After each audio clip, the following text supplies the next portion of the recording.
خالق هستی، باشگاه 5 صبحی ها، فصل 10، پارت 4. نویسنده رابین شارما، مترجم رضا اسکندری آذر، گوینده مریم سادات جمشیدی.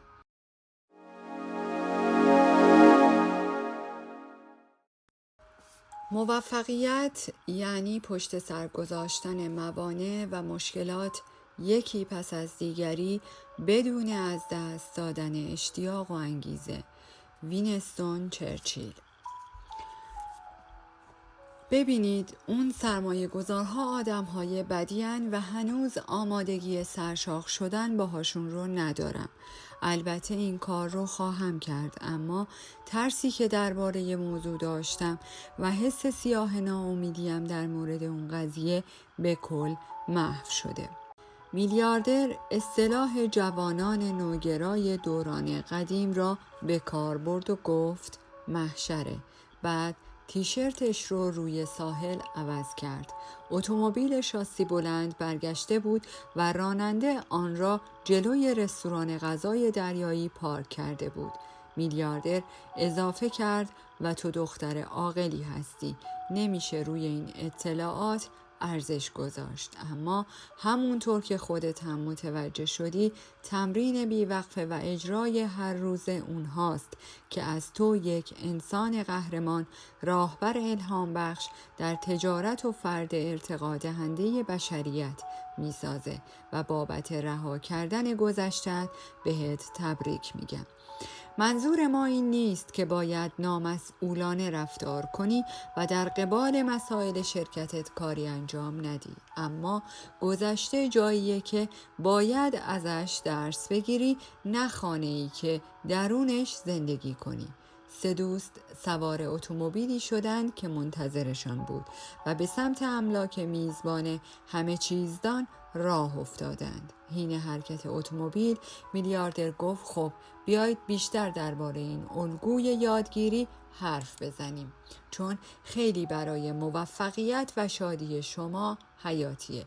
خیلی از مرشدها درباره ذهنیت حرف میزنن. اونها به قول آلن لنگر، روانشناس دانشگاه هاروارد، اهمیت روانشناسی امکان رو توی ذهن شاگردهاشون نصب میکنن. بهتون یاد میدن که هر روز افکار خوشبینانه داشته باشید. اونها بهتون میگن که افکار شما واقعیت دنیاتون رو شکل میدن و اینکه با تقویت ذهنتون میتونید زندگیتون رو بهبود ببخشید.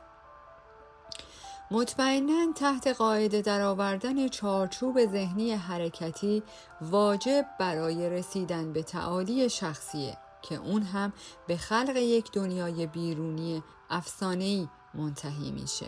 بعد ادامه داد با این وجود خیلی اهمیت داره که شما 2 نفر این موضوع رو درک کنید، چون اغلب مردم از درکش عاجزن.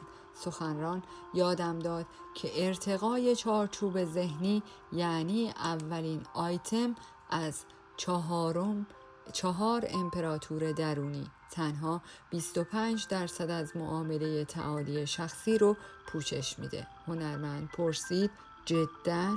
من همیشه فکر میکردم افکار ما تعیین کننده همه چیزه و چیز بیشتری در این باره وجود نداره. مثلا افکارت رو عوض کن تا زندگیت عوض بشه، یا نگرشت تو جایگاهت رو در زندگی تعیین میکنه. میلیاردر گفت ببین، این کاملا حقیقت داره که باورهای عمیق تو نیروی محرک رفتارهای روزانه تو هستن. میدونی که من به این گفته اعتقاد دارم و این رو هم میدونی که با این گفته موافقم که دیدگاه تو نسبت به دنیا عملکردت رو در اون تعیین میکنه. با این وجود یک چهارچوب ذهنی کاملا پیشرفته بدون یک چهارچوب احساسی پالایش شده حکم یک پیروزی تو خالی رو داره. هنرمند با لبخندی به بزرگی کوه کلیمانجارو گفت فکر کنم منظورتون رو میفهمم. چارلز بوکس‌ووکسی زمانی گفت اینقدر اصرار به پاک کردن ذهنتان نداشته باشید، در عوض قلبتان را پاک کنید. میلیاردر در حالی که با آرامش روی صندلی چرم اتومبیل لم میداد گفت درست گفته. کارآفرین پرسید پس میشه کمکم کنید تا درک کنم چهارچوب قلبی یا احساسی دقیقاً چیه؟ اون داشت گروهی بچه مدرسه ای را تماشا می کرد که با شادی فراوان در زمین بازی می دویدند. افکارش به دوران کودکیش پرواز کرد. چارچوب قلبی همون زندگی احساسی توه، حتی با باورهای ضد گلوله و همینطور طرز فکر موفق و شاخص یک چهارچوب ذهنی متعالی. اگر قلبت پر از خشم، غصه، نومیدی، رنجش و ترس باشه، محاله به پیروزی برسی. به این موضوع فکر کن. چطور ممکنه بتونی شاهکارهای عالی خلق کنی و نتایج حیرت آور به وجود بیاری اگر احساسات مسموم در حال پایین کشیدنت باشن؟ این روزها اینطور به نظر میرسه که همه دارن درباره ساختن یک چهارچوب ذهنی سالم و شکست ناپذیر حرف میزنن. هر جا که می روید صحبتش رو می شنوید، اما هیچ کس از چهارچوب قلبی، سلامتی یا روحی حرف نمی زنه.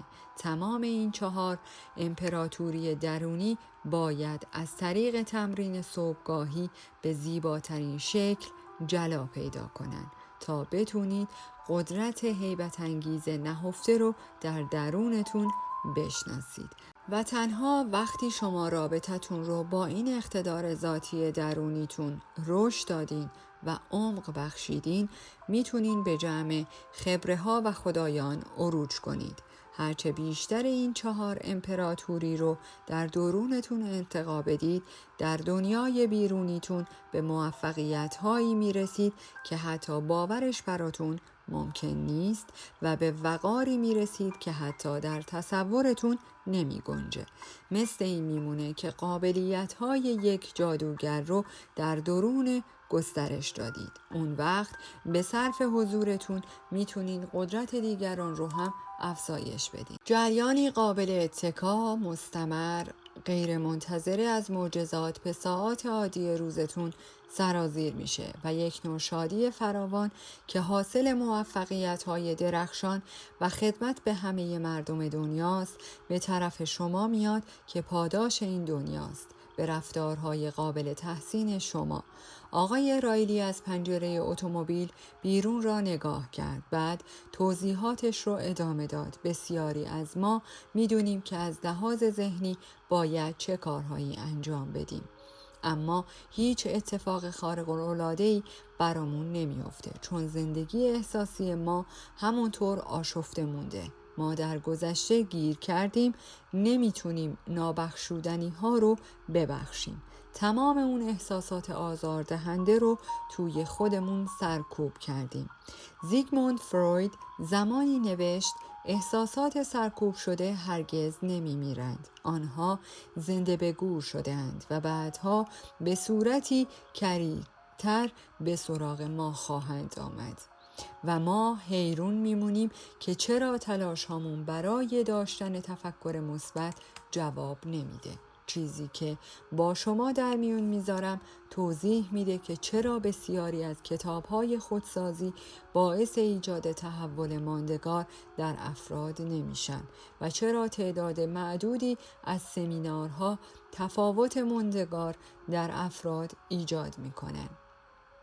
در این مورد نیت عقلانی ما خوبه. واقعا دلمون میخواد به افراد بهره‌ورتر و انسانهای بهتری تبدیل بشیم، اما فقط اطلاعات رو در سطح افکار دریافت میکنیم و بعد هم آرزوهای بلند مرتبمون رو با پسمانده های قلب شکستمون خراب میکنیم. پس هیچ چیز در زندگیمون تغییر نمیکنه.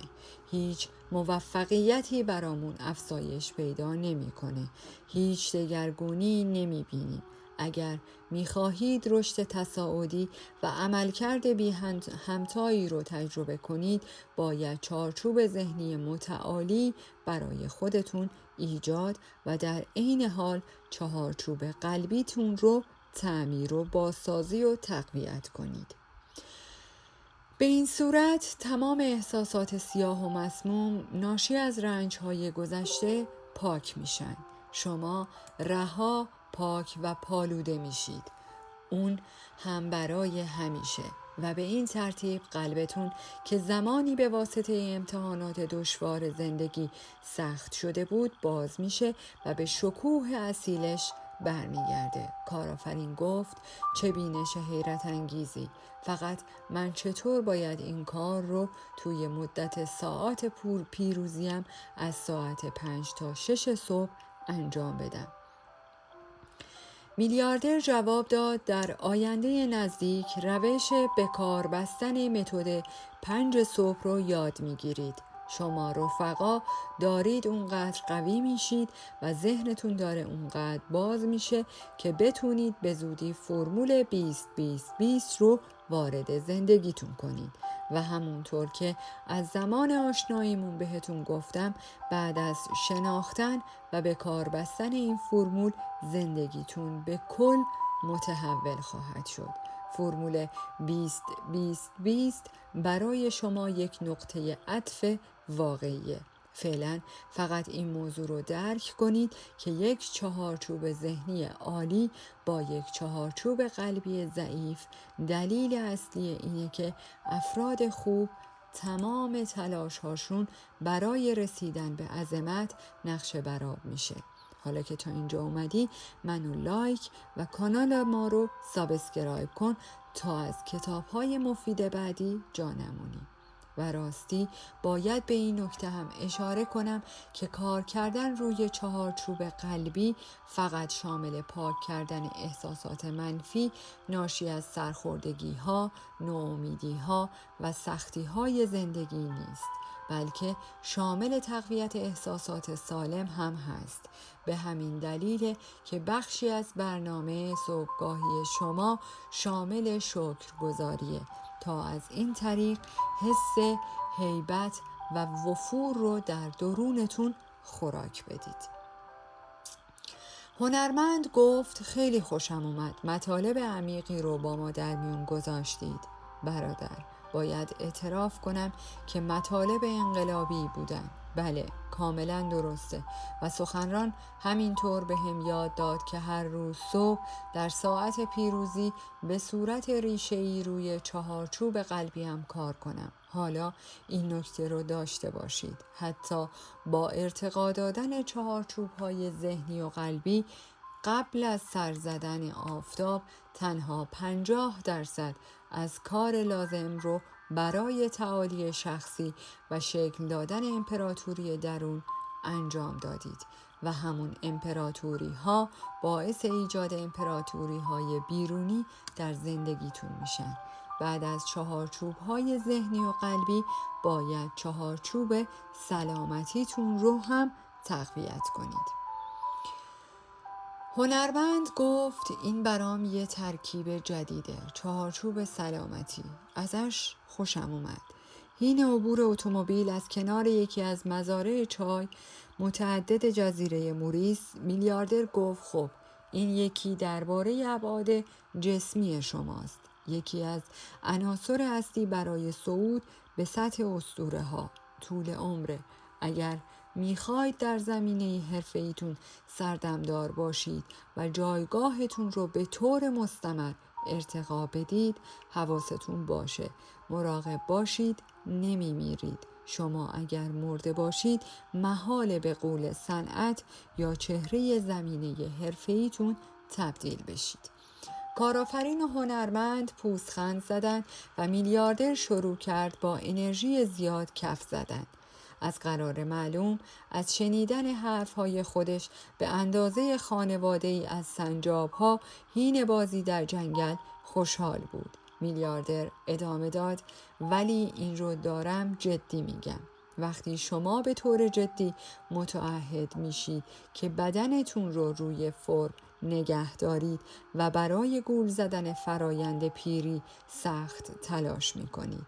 اتفاقات عالی براتون پیش میاد. فقط تصورش رو بکنید که بتونید چند دهه بیشتر عمر کنید و در تمام این مدت هم کاملا سلامت بمونید. این یعنی چند دهه بیشتر برای پالایش حرفتون، تبدیل شدن به راهبری اثرگذارتر، خلق شاهکارهایی که از بنیان هنرمندانه اند، تکمیل کردن کامیابیتون و خلق میراث درخشانی که به تمام بشریت غنا بخشه.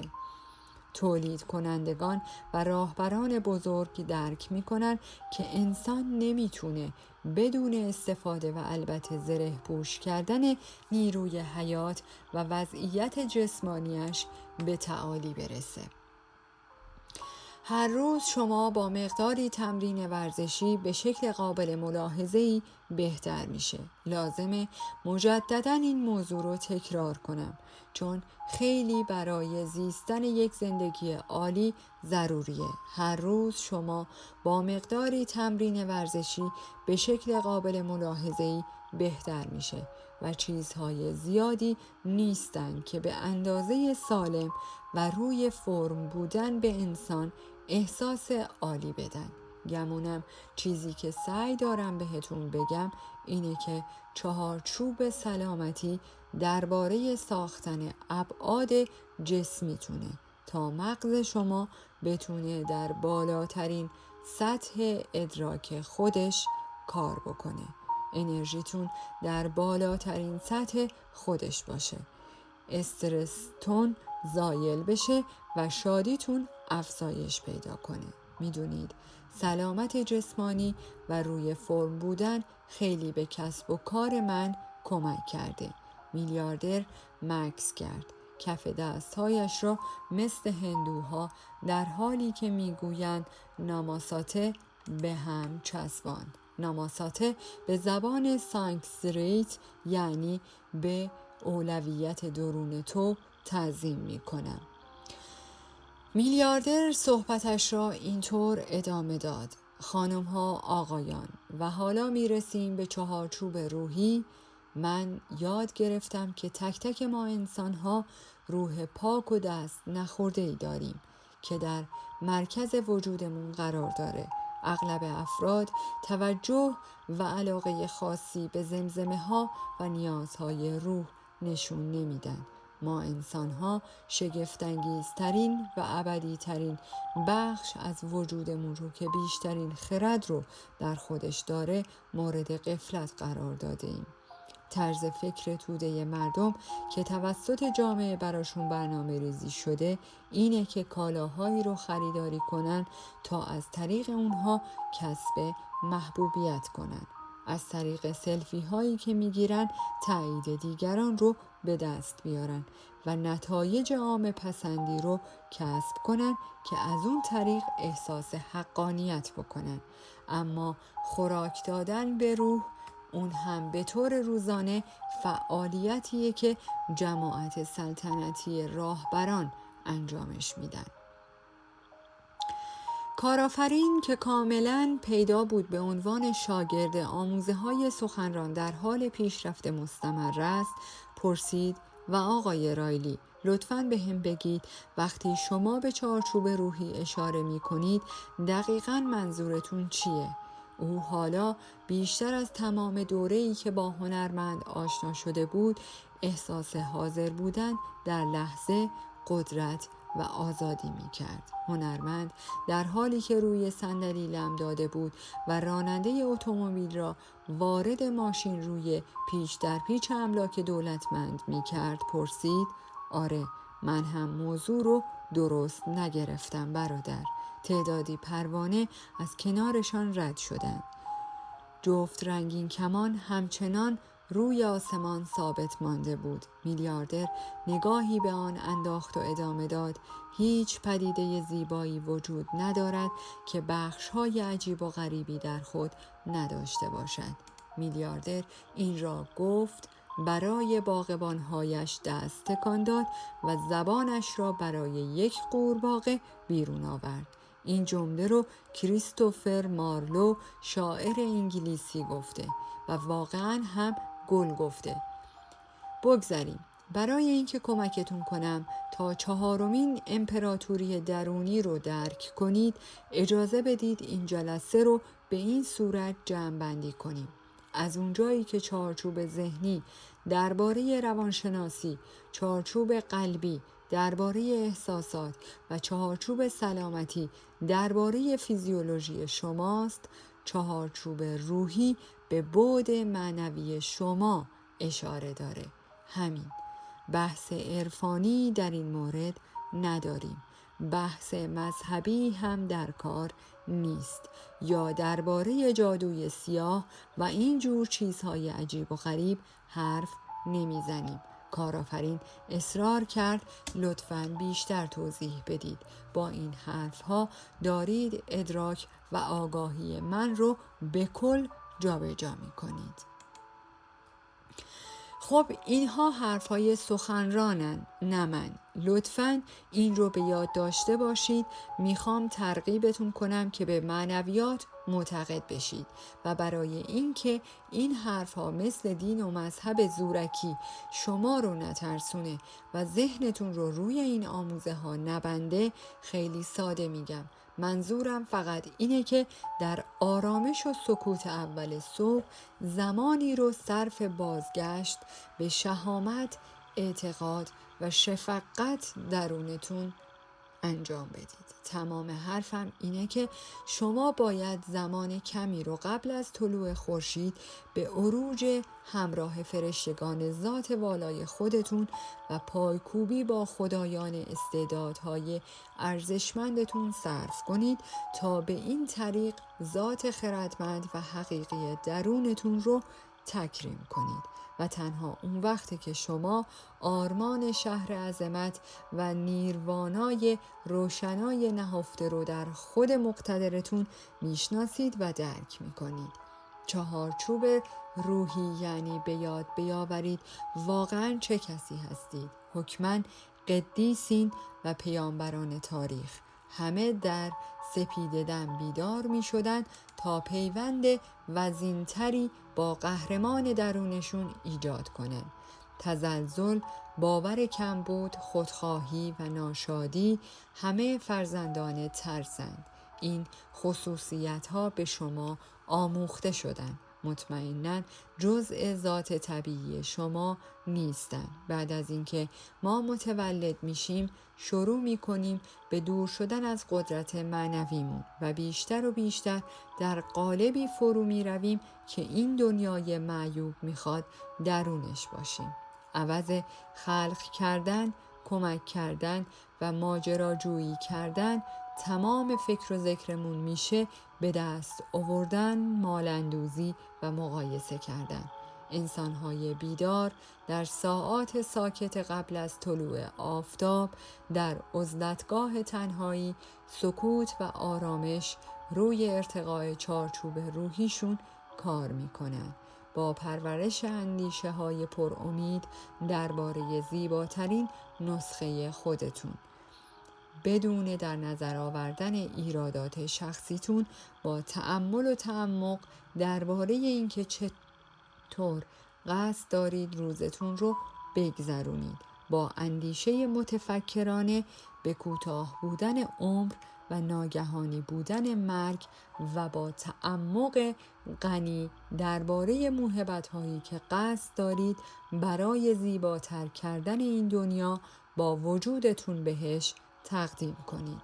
اینها چند مورد از روش‌هایی که شما میتونید از طریقشون چهارچوب روحیتون رو ارتقا بدید. میلیاردر که حالا سخنانی که از اعماق قلبش برمیخواست در لحن آرامش نمود داشت. ادامه داد: بله، شما 2 نفر قهرمان شجاع، مهرورز و بسیار قدرتمندی در عمق وجودتون دارید. میدونم که از نظر خیلی ها این حرف مسخره است و با عقل جور در نمیاد، اما این حرفی که میزنم حقیقت محضه و با صرف زمانی روی چهارچوب روحیتون در ساعت پیروزی آگاهیتون رو از خارق العاده ترین وجه وجودتون بالا میبرید و همینطور رابطتون رو با اون مستحکمتر میکنید. بنابراین عوض اینکه آتش منیت وجه حقیر وجودتون رو ارضا کنید، تمرکزتون پیوسته روی خدمت به خلق خداست. کارآفرین با توجه به فرمول 3 مرحله‌ای موفقیتی که در جلسات پیشین یاد گرفته بود گفت و با داشتن آگاهی بهتر از چهارچوب ذهنی، قلبی، سلامتی و روحیمون تصمیمات هر روزه بهتری میگیریم که نتایج هر روزه بهتری رو برامون تضمین میکنن. درسته؟ میلیاردر با لحنی تشویق کننده گفت دقیقاً، کاملا درسته و سر به تایید جنباند. بعد ملتمسانه ادامه داد و ازتون خواهش میکنم همیشه درباره چیزهایی که در یک زندگی متعالی حائز اهمیتن با خودتون صادق باشید. هرگز توسط سطحی نگری که باعث خفقان روح انسانها شده و ما رو از خود برتر درونمون جدا کرده اغوا نشید. کیف پول باریکی از جیب جلویش درآورد و از روی تکه کاغذ کهنه‌ای که داخل آستر کیف تا شده بود سخنان تولستوی را خواند. اگر در آن اتومبیل حضور داشتید این سخنان را با صدای دورگه و جدی او میشنیدید. تعریف من از خوشبختی این است: یک زندگی آرام و خصوصی در روستا با امکان مفید بودن برای مردمی که نیکی کردن بهشان آسان است و به دیدن رفتارهای نیک عادت ندارند و بعد انجام کاری که انسان امید دارد برای دیگران فایده‌ای داشته باشد و در آخر استراحت، طبیعت، کتاب، موسیقی و عشق به همسایه. حالا 3 هم قطار بیرون خانه دولتمند ایستاده بودند. جغدی روی درخت لیمو نشسته بود. با دیدن میلیاردر هوهو کشید. میلیاردر با تکان دستی سلام جغد را پاسخ گفت. رو به جغد گفت از دیدنت خوشحالم رفیق. چرا اینقدر دیر برگشتی خونه؟ شماره 4: غنیمت شمردن روزها. میلیاردر گفت یادتون باشه که هر یک از روزهای ارزشمند عمر شما نسخه مینیاتوری کل زندگیتونه، چون شما برای ساختن زندگیتون روزها رو یک به یک زندگی میکنید. ما انسان‌ها به حدی روی ساختن آیندمون متمرکزیم که عموماً اهمیت فزاینده تک تک روزهامون رو نادیده میگیریم و با این وجود کاری که امروز انجام میدیم همانا ساختن آیندمونه. قضیه دقیقاً مثل اون قایق بادبانیه که میبینید. آقای رایلی به قایقی اشاره کرد که در دوردست شناور بود. فقط یک تغییر جهت جزئی که به ظاهر نامربوط و خیلی ناچیز می اومد، چنانچه به طور مستمر در طول یک سفر روی قایق اعمال بشه، ممکنه ما رو به جای برزیل زیبا به ژاپن دیدنی برسونه. برای تضمین یک زندگی موفق و معنادار کافیه که کنترل تک تک روزها رو در دست بگیرید. کافیه همون روند بهبود و تصحیح مسیر در حد 1% رو هر روز در بازه 24 ساعته روزتون انجام بدید تا روزهاتون هفته‌ها و هفته‌هاتون ماه‌ها و ماه‌هاتون سال‌های عمرتون رو بسازن. سخنران از این بهینه‌سازی هر روزه حرفه‌ای و شخصی با عنوان پیروزی‌های میلیمتری یاد میکنه. با ارتقا دادن 1% هر زمینه‌ای در طی روزتون، از برنامه صبحگاهی گرفته تا یک الگوی فکری جدید یا یک مهارت تجاری یا روابط شخصی، میتونید بعد از 1 ماه ارتقای 30%، بله 30% رو تجربه کنید. کافیه 1 سال این برنامه رو ادامه بدید تا هدفی که روش تمرکز کرده بودید حداقل تا 365% ارتقا پیدا کنه.